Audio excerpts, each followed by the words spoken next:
Bismillahirrahmanirrahim. Assalamualaikum warahmatullahi wabarakatuh. Sahabat Zakat TV yang dimuliakan oleh Allah Subhanahu wa taala. Alhamdulilladzi nahmadu wa nasta'inuhu wa nastaghfiruh wa natubu ilaih wa na'udzu billahi min syururi anfusina wa min sayyiati a'malina. May yahdihillahu fala mudhillalah wa may yudlil fala hadiyalah. Asyhadu an la ilaha illallah wahdahu la syarikalah wa nabiyya ba'da. Allahumma shalli wa sallim ala Muhammadin wa ala alihi washabihi wasallam, amma ba'd. Sahabat Zakat TV yang dimuliakan oleh Allah Subhanahu wa taala, alhamdulillah pagi hari ini sebuah pagi yang sangat cerah. Rasa syukur kita panjatkan kepada Allah Subhanahu wa taala yang telah melimpahkan begitu banyak kenikmatan kepada kita. Semoga para sahabat semua merasakan nikmatnya rasa syukur ini kepada Allah Subhanahu wa taala, sehingga dari hari ke hari, dari langkah-langkah kita, dari tarikan nafas kita terasa ringan dan terasa nikmat dan semakin mantap dalam kita beribadah kepada Allah Subhanahu wa taala. Salawat dan salam semoga tetap terlimpahkan kepada junjungan kita Nabi besar Muhammad sallallahu alaihi wasallam dan kepada para sahabat dan seluruh umatnya. Pada kesempatan hari ini kita akan berbagi kisah, sebuah kisah yang akan menginspirasi kita, yaitu kisah sahabat Sa'ad bin Abi Waqqas radhiyallahu an. Adalah masa-masa di mana sahabat ini merupakan contoh-contoh awal bagaimana Islam bisa dijalankan dengan sebaik-baiknya. Kisah ini bisa menginspirasi kita agar semakin dekat kepada Allah Subhanahu wa taala. Sa'ad bin Abi Waqqas adalah seorang sahabat yang diperkirakan masuk Islam urutan ketiga atau keempat. Ya, setelah Ali bin Abi Thalib, kemudian Abu Bakar, kemudian Zaid bin Harithah. Ya, saat ini subhanallah mempunyai kelebihan-kelebihan yang luar biasa. Suatu saat Sa'ad bin Abi Waqqas sedang melakukan ibadah kepada Allah SWT. Kemudian Rasulullah bersama dengan sahabat-sahabat yang lainnya berkumpul mengadakan sebuah majlis. Kemudian Rasulullah mengatakan kepada para sahabat, "Yattali'u alaikum ar-rajulun min ahlil jannah." Katakan, perhatikan kalian, ada seorang laki-laki ahlul jannah yang akan datang. Kemudian orang-orang melihat siapakah orang laki-laki itu, yang tentu semuanya berharap itu adalah dirinya. Subhanallah, yang dilihat adalah ternyata yang datang adalah Sa'ad bin Abi Waqqas. Orang-orang merasa heran, amal apa yang dilakukan oleh Sa'ad bin Abi Waqqas sehingga dia terpilih menjadi orang yang masuk surga. Pada pertemuan yang kedua, ketika Rasulullah sedang mengadakan taklim kembali, kemudian datang lagi sahabat. Ya. Kemudian Rasulullah mengatakan lagi, "Yattali'u alaikum ar-rajulun min ahlil jannah." Perhatikan kalian, ada laki-laki yang ahlu surga. Ketika dilihat lagi, ternyata itu adalah Sa'ad bin Abi Waqqas lagi. Subhanallah, para sahabat merasa seperti apa Sa'ad bin Abi Waqqas sehingga sudah dua kali sebutkan menjadi ahlu surga. Tidak berhenti hanya di situ. Kemudian kesempatan yang lain, ketika majelis sedang dipimpin oleh Rasulullah kembali, saat bin Waqqas datang, maka Rasulullah juga mengatakan, "Yattali'u alaikum ar-rajulun min ahlil jannah." Perhatikan kalian, ada seorang laki ahli ahlus surga. 3 kali Rasulullah mengatakan bahwa Sa'ad bin Abi Waqqas radhiyallahu an ini adalah sebagai ahlu surga. Subhanallah, tentu ini menjadi sesuatu yang sangat menarik bagi sahabat-sahabat yang lain. Kenapa bukan saya? Kenapa bukan saya yang ahli surga? Mengapa Sa'ad bin Abi Waqqas yang selalu disebut sebagai ahlu surga? Kemudian seorang sahabat yang bernama Abdullah bin Amr datang kepada Sa'ad bin Abi Waqqas. Beliau berpura-pura ada masalah dengan keluarganya, kemudian izin untuk menginap di rumah Sa'ad bin Abi Waqqas. Kemudian menginaplah Abdullah bin Amr ini di rumah Sa'ad bin Abi Waqqas selama 3 hari. Kemudian dilihat apa saja ibadah yang dilakukan oleh Sa'ad bin Abi Waqqas tersebut. Dilihat tahajudnya biasa saja. Dilihat membaca Al-Qur'annya sama saja dengan yang lain-lain. Dilihat zikirnya sama juga dengan yang lain. Apa yang membuat istimewa dari Sa'ad bin Abi Waqqas ini? Setelah 3 hari pun Abdullah bin Amr ini tidak menemukan rahasia yang menyebabkan Sa'ad bin Waqqas dijamin masuk surga. Sehingga di dalam Islam bertamu itu maksimal 3 hari. Berpamitanlah Abdullah bin Amr ini kepada Sa'ad bin Abi Waqqas. Wahai Sa'ad bin Waqqas, sejujurnya saya ini bukan ada masalah dengan keluargaku, tapi aku ingin mengetahui rahasia apa yang engkau lakukan, ibadah apa yang engkau lakukan, sehingga Rasulullah mengatakan engkau berkali-kali bahwa engkau adalah ahli surga. Sa'ad bin Abi Waqqas bukan orang yang sombong. Kalau mungkin di antara kita ketika dipuji oleh seseorang pemimpin, maka kita akan mengatakan, wah saya, siapa lagi. Tapi Sa'ad bin Waqqas adalah orang yang sangat tawadu, sangat takut kepada Allah, sangat baik ibadahnya, sehingga tidak membanggakan dirinya terkait dengan ibadah-ibadah, bahkan walaupun sudah dijamin surga oleh Rasulullah SAW. Para sahabat-sahabat TV yang dimuliakan oleh Allah Subhanahu wa Ta'ala. Kemudian Abdullah bin Amr ini menanya, rahasia apakah? Rahasia ibadah apakah yang kau lakukan wahai Sa'ad, sehingga kau dijamin masuk surga? Sa'ad merenung, saya tidak mempunyai rahasia apapun dalam ibadah ini. Semuanya biasa-biasa saja.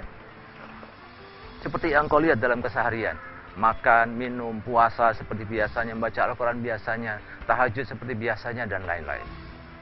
Tapi kemudian ketika Abdullah bin Amr sudah mulai pamit, maka dipanggillah Abdullah bin Amr. Wahai Abdullah bin Amr, kesini sebentar.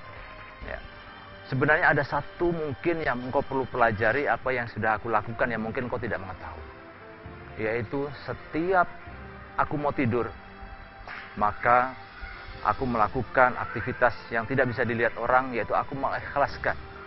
Aku memaafkan semua kesalahan-kesalahan yang dilakukan oleh saudara-saudaraku. Aku menghilangkan rasa dendam, menghilangkan rasa hasad yang ada di dalam hatiku. Kemudian aku doakan saudara-saudaraku, mudah-mudahan saudara-saudaraku tersebut mendapatkan kebarokan dari Allah SWT. Sehingga ketika aku tidur, tidak ada satupun beban hati yang aku simpan di dalam hati ini. Subhanallah, para sahabat Zakat TV. Ini adalah hal yang kelihatannya sederhana, tetapi sulit untuk kita lakukan. Tapi kalau kita bisa mencoba, insya Allah kita akan berusaha dan akan mendapatkan hal itu seperti yang dilakukan oleh Sa'ad bin Abi Waqqas. Sahabat Zakat TV, insya Allah kita akan kembali setelah yang satu ini.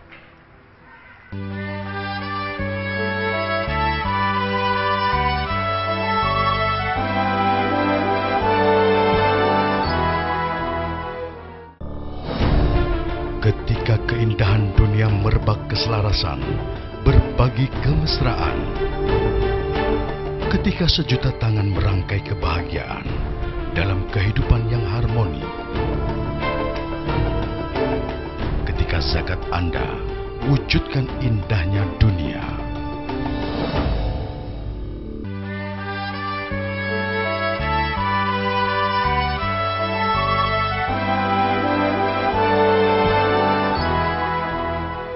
Sahabat Zakat TV yang dimuliakan oleh Allah Subhanahu wa Ta'ala, setelah kita mendengarkan kisah mengenai Sa'ad bin Abi Waqqas ini, ada beberapa hal yang luar biasa yang harus kita lakukan, yang kita contoh apabila kita ingin seperti Sa'ad bin Abi Waqqas dijamin masuk surga. Mudah-mudahan kita termasuk yang dituding oleh Rasulullah SAW sebagai ar-rajulu min ahlul jannah, sebagai laki-laki yang ahlu surga. Kunci dari yang dilakukan oleh Sa'ad bin Abi Waqqas adalah manajemen hati. Bagaimana Sa'ad bin Abi Waqqas sudah mempunyai qalbun salim, hati yang selamat, hati yang bersih, sehingga setiap hari selalu dilakukan pembersihan hati di dalam hatinya, menghilangkan semua penyakit-penyakit. Salah satunya adalah penyakit hasad. Iyyakum wal hasad, fa innal hasad la yakulul hasanah, kama yakuluna naruhal khatab. Hati-hatilah kalian terhadap hasad, iri dengki. Karena iri dengki ini, dia akan membunuh, akan menghabiskan seluruh kebaikan-kebaikan kita. Seperti yang dilakukan api ketika dia membakar kekayuan. Ini kelihatannya sederhana. Ya, tetapi kalau kita ini masih terus menyimpan rasa hasad di dalam hati kita, sering menyimpan rasa dengki kita kepada orang lain, ingin mendapatkan sesuatu yang selalu didapatkan orang lain. Tetangga kita mendapatkan rezeki, misalnya bisa beli mobil, kemudian kita merasa sakit hati. Saudara kita mendapatkan suami atau istri yang kelihatannya mapan, kaya, ganteng, cantik, kemudian kita merasa sakit hati, kenapa saya tidak bisa seperti itu. Tetangga kita mendapatkan musibah, justru kita berbahagia dengan musibah yang lain. Maka kita harus merenungkan bahwa di dalam hati kita ini masih ada penyakit hati. Ala wa inna fil jasadin mudghah, idza saluhat saluka jasadu kullu, fa idza fasadat jasadu kullu, ala wa hiya qalb. Ingatlah bahwa dalam hati ini ya ada segumpal darah yang apabila dia baik maka baiklah semuanya, dan apabila buruk maka buruklah semuanya, dan itu adalah hati. Sa'ad bin Abi Waqqas bisa membersihkan hatinya, menghilangkan rasa dengki itu ketika mau sholat, mau tidur, dibersihkan semuanya itu. Kemudian penyakit yang lain adalah penyakit dendam, memaafkan orang lain. Ini adalah sebuah amalan yang luar biasa, pahalanya besar sekali di sisi Allah Subhanahu wa taala. Tetapi tidak mudah kita lakukan. Memaafkan kesalahan orang lain yang sebelumnya orang itu sudah sangat luar biasa menyakiti kita. Padahal Allah Subhanahu wa taala telah berfirman bahwa kita disuruh menjadi orang-orang yang pemaaf. Khudil afwa wa wa'fur urfi wa'rid 'anil jahilin. Jadilah engkau orang-orang yang pemaaf dan berbuat baik, ya. Kemudian jauhilah kamu orang-orang yang jahiliyah, orang-orang yang bodoh. Para mufasir seperti Ibnu Katsir mengatakan bahwa ini adalah kelebihan bagi orang-orang yang mudah memaafkan kesalahan-kesalahan saudaranya. Kemudian melakukan perbuatan-perbuatan baik dan menjauhi dari pergaulan dengan orang-orang bodoh, yang ketika kita bergaul dengan orang bodoh, maka bukan emosi yang hilang, tetapi kadang-kadang justru emosi yang akan semakin muncul. Ketika kita curhat misalnya, aduh, saya kemarin dizolimi, saya dicaci maki oleh saudara saya, kemudian kita mengadu kepada teman kita yang bodoh, teman kita yang zalim, maka kita justru akan mendapatkan sesuatu yang lebih panas. Kamu ini harusnya kamu balas dengan dia dengan lebih kejam lagi. Sahabat Zakat TV yang dimuliakan oleh Allah Subhanahu wa taala, penyakit hati yang kedua yang dibersihkan oleh Sa'ad bin Waqqas adalah menghilangkan rasa dendam, memaafkan saudara-saudaranya. Memaafkan adalah perkara yang kelihatannya sepele, tetapi sesuatu yang sangat besar. Kalau kita tidak berusaha mencoba membersihkannya, tentu ini menjadi sesuatu yang sangat luar biasa dahsyat dan akan terus tersimpan di dalam hati kita, menjadi penyakit-penyakit hati yang akan merusak amal ibadah kita. Karena kita menjadi sulit untuk khusyuk dalam beribadah. Kita menjadi sulit berinteraksi dengan saudara-saudara kita. Karena kita merasa punya musuh orang-orang itu. Subhanallah. Nah, inilah kunci yang dilakukan oleh Sa'ad bin Abi Waqqas. Ya, bahwa ini termasuk orang-orang yang dijamin surga oleh Allah Subhanahu wa taala. Wa'afina 'anin nas, ya. Orang-orang yang bisa memaafkan kesalahan dari saudara-saudaranya. Subhanallah. Ini adalah pelajaran pertama. Saat pelajaran yang kedua dari Sa'ad bin Abi Waqqas adalah Sa'ad bin Abi Waqqas ini menjadi salah satu asbabul nuzul turunnya surat Al-Luqman ayat 14-15. Ketika awal-awal Sa'ad bin Abi Waqqas masuk Islam. Beliau adalah keturunan dari Arab yang kaya, yang terpandang, terhormat. Ketika beliau masuk Islam, diawali dengan mimpi. Beliau seakan-akan pada suatu malam tenggelam di sebuah tempat yang sangat gelap, kemudian ditolong oleh Abu Bakar, ya, di mana Abu Bakar mengikuti sebuah cahaya rembulan yang sangat terang. Kemudian setelah besoknya bertemulah dia dengan Abu Bakar dan diajaklah masuk Islam. Itu sebagai isyarat bahwa Abu Bakar mengajak Islam. Allah memberikan hidayah kepada Sa'ad bin Abi Waqqas melalui mimpinya bertemu dengan Abu Bakar, dan cahaya tersebut adalah Rasulullah SAW. Subhanallah. Kemudian ini diabadikan menjadi asbabul nuzulnya surat Al-Luqman ayat 14-15. Wawasainal insana biwalidihi hamalathu ummu wahdan ala wahnin wa fisaluhu amain aniskurli wali walidayya wa alimul masih. Ya. Berbaktilah engkau kepada kedua orang tuamu yang telah hamil semakin lama semakin berat, kemudian menyusui selama 2 tahun. dan bersyukurlah engkau kepada dua orang tuamu dan juga bersyukur kepada Allah Subhanahu wa taala. Kemudian di ayat berikutnya, fa in jahada tusyrika bi ma la syaraka bi fala tutihuma wa sahibihuma fid dunya ma'rufa. Tetapi kalau orang tuamu itu mengajak kepada kemusyrikan, kepada sesuatu yang dosa, maka kamu boleh tidak mengikutinya, boleh membantahnya, tetapi dengan kata-kata yang baik dan mempergauli orang tua kita dengan tetap baik. Sahabat Zakat TV yang dimuliakan oleh Allah SWT, kita lanjutkan setelah yang satu ini.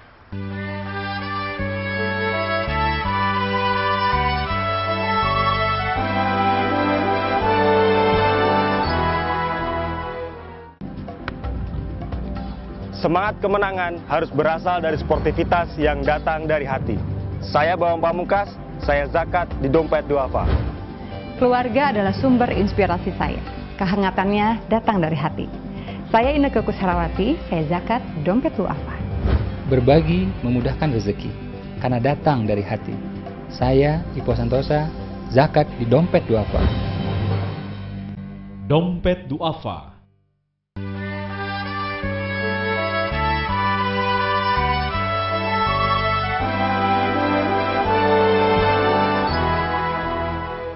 Sahabat Zakat TV yang dimuliakan oleh Allah Subhanahu wa taala, dua pelajaran sudah kita ambil dari Sa'ad bin Abi Waqqas, yaitu mengenai manajemen hati, ya, yang beliau membersihkan hatinya dari dosa-dosa sebelum tidur, membersihkan dari dendam.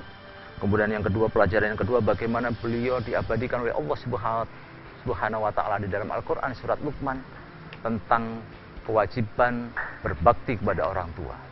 Walaupun orang tua ini durhaka kepada Allah Subhanahu wa taala, tetapi Allah memberikan rambu-rambu. Ketika orang tua ini mengajak kepada kekafiran, mengajak kepada sesuatu yang bertentangan dengan hukum Allah, maka kita tidak boleh mengikutinya. Tetapi Allah masih memberikan rambu-rambu lagi, yaitu kita harus tetap berbuat ma'ruf kepada orang tua kita. Harus berbuat sopan, tidak boleh berkata kasar, tidak boleh membentak, tidak boleh mengata-ngatai sesuatu yang tidak baik dan seterusnya. Subhanallah, Islam sangat mengajarkan sesuatu yang sangat indah sekali. Pelajaran yang ketiga dari Sa'ad bin Abi Waqqas adalah ketika Sa'ad bin Waqqas didoakan oleh Rasulullah SAW, bahwa Rasulullah mengatakan kepada Sa'ad bin Abi Waqqas, ya, sadat romaita wajib dakwata. Saat ini dikatakan oleh Rasulullah SAW, kalau manah dia pasti kena, kalau berdoa pasti dikabulkan oleh Allah Subhanahu wa taala. Ini perkataan Rasulullah sendiri kepada Sa'ad bin Abi Waqqas. Sehingga terkenal Sa'ad bin Abi Waqqas ini ketika salah satunya ketika perang Uhud, ketika Rasulullah awalnya umat Islam menang, kemudian pasukan panahnya turun sehingga terjadi kekacauan dalam perang Uhud. Rasulullah sampai diserang sehingga terluka wajah dan gigi Rasulullah. Maka saat ini menjadi salah satu penolong-penolong yang diperintahkan oleh Rasulullah untuk terus panah, ya Saat terus panah ya Rasul. Ya. Sadat romaita, panah dan pasti akan kena panah-panahmu itu. Dan subhanallah, yang terakhir adalah wajib dakwah. Dan doa-doanya selalu dikabulkan oleh Allah Subhanahu wa taala. Begitu indahnya. Salah satu doa yang dilakukan oleh Sa'ad bin Abi Waqqas adalah ketika beliau termasuk mempunyai keluarga yang besar, anak-anaknya waktu itu masih kecil, maka berdoa saat, ya Allah, panjangkanlah umurku sehingga aku bisa mendidik anak-anakku dengan baik. Maka umur Sa'ad bin Waqqas ini dipanjangkan. Beliau meninggal sekitar umur 80-an tahun, berada dikuburkan di Madinah. Sebelumnya beliau sudah ikut perang pada zaman Umar bin Khattab menaklukkan kerajaan Persia, sehingga menjadi kesuksesan yang luar biasa. Bukti doa yang lain adalah ketika pada masa Rasulullah sudah meninggal, ada orang-orang yang jahil. Dia dengan sombongnya mengatakan, menghina-hina para sahabat-sahabat. Sahabat ini begini, sahabat itu begini, sahabat ini begini, sahabat ini begitu. Kemudian dinasihati oleh Sa'ad bin Abi Waqqas, wahai saudaraku, janganlah engkau hina seperti itu. Kalau engkau hina seperti itu, engkau akan mendapatkan bahaya. Bahaya apa? Saya tidak mendapatkan bahaya apa-apa. Kemudian Sa'ad bin Abi Waqqas salat 2 rakaat, kemudian berdoa kepada Allah. Tidak selang beberapa lama, datanglah seekor onta yang ngamuk. onta yang berlari dengan cepat, ya, kemudian menginjak-injak, menabrak dan menginjak-injak orang yang menghina sahabat tersebut, ya, yang sekarang ini banyak dilakukan oleh aliran-aliran sesat seperti Syiah, yang dia menghina-hina para sahabat. Pada waktu itu didoakan oleh Sa'ad bin Abi Waqqas sehingga diinjak-injak dan meninggallah laki-laki tersebut. Subhanallah. Sahabat Zakat TV yang dimuliakan oleh Allah Subhanahu wa taala. Minimal 3 pelajaran yang bisa kita ambil dari Sa'ad bin Abi Waqqas. Kalau kita bisa melakukan ini, subhanallah, kita bisa dijamin masuk surga oleh Rasulullah SAW. Seperti yang dikatakan, Assalamualaikum warahmatullahi wabarakatuh. Perhatikan kalian, laki-laki ini adalah ahli surga yang disebutkan kepada Sa'ad bin Abi Waqqas. Kalau beliau bisa, kenapa kita tidak bisa? Insya Allah kita bisa menjadi ahli-ahli surga. Walaupun tantangannya kalau sekarang ini subhanallah dahsyat. Godaan luar biasa dari dunia internet, dari dunia pergaulan yang semakin dahsyat. Informasi yang luar biasa percepatannya. Dan tentu membutuhkan keimanan yang semakin tebal. Perbanyak ibadah kepada Allah, perbanyak pergaulan dengan orang-orang soleh. Semakin banyak kita mendekatkan diri kepada Al-Quran kita, perbanyak membaca kisah-kisah para sahabat dan seterusnya, insya Allah akan terus menumbuhkan semangat, ghirah keislaman kita akan terus terjaga. Mudah-mudahan kita bersama berdoa kepada Allah Subhanahu wa taala agar kita semuanya dikumpulkan nantinya di dalam surga bersama Rasulullah, bisa bertemu dengan Allah Subhanahu wa taala. Suatu kenikmatan yang tiada tara. Sahabat Zakat TV yang dimuliakan oleh Allah Subhanahu wa taala. Sa'ad bin Abi Waqqas harus semakin diperbanyak pada akhir-akhir zaman seperti ini. Walaupun tantangan luar biasa, pergaulan yang luar biasa. Tetapi ketika kita mempunyai azam, ketika kita mempunyai semangat, insya Allah akan memberikan pertolongan. Ya. Insya Allah istiqomah itu adalah jalan yang terbaik bagi kita. Ya. Allah sudah menjanjikan kepada kita apabila kita istiqomah di jalan Allah, maka Allah akan memberikan kita pertolongan-pertolongan. Innal ladzina qalu rabbuna Allah tsumma istaqamu tatanazzalu 'alaihimul malaikatu alla takhafu wa la tahzanu wa basyiru bil jannati allati kuntum tu'adun nahnu awliya'ukum fil hayatid dunya wa fil akhirah wa lakum fiha ma tastahi anfusukum wa lakum fiha ma tad'un nuzula min ghafurur rahim.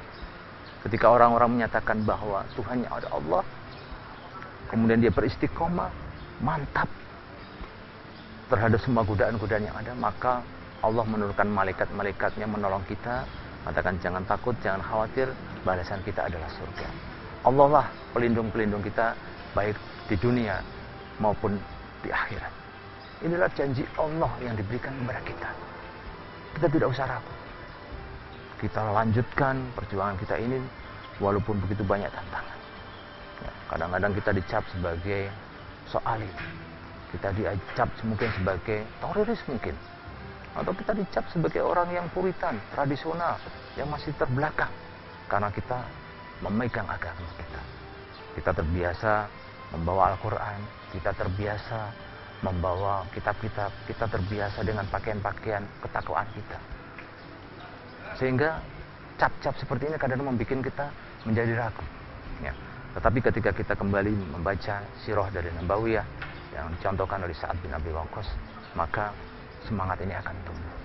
Bersihkan hati ini dari semua dendam, walaupun kita disakiti, walaupun kita didolimi. Sebelum kita tidur, ikhlaskan semuanya. Ya Allah, bersihkanlah hati ini dari penyakit hasad. Bersihkanlah hati ini dari penyakit dendam, ya Allah. Aku maafkan si fulan yang telah berkata kasar. Aku maafkan si fulanah yang telah berbuat zalim kepadaku. Dan seterusnya. Insya Allah dengan seperti itu, mimpi kita akan indah.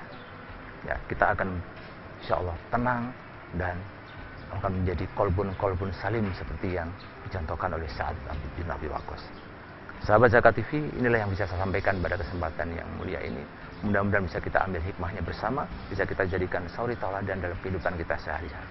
Wabillahi taufik wal hidayah, wa ridha wal inayah. Assalamualaikum warahmatullahi wabarakatuh.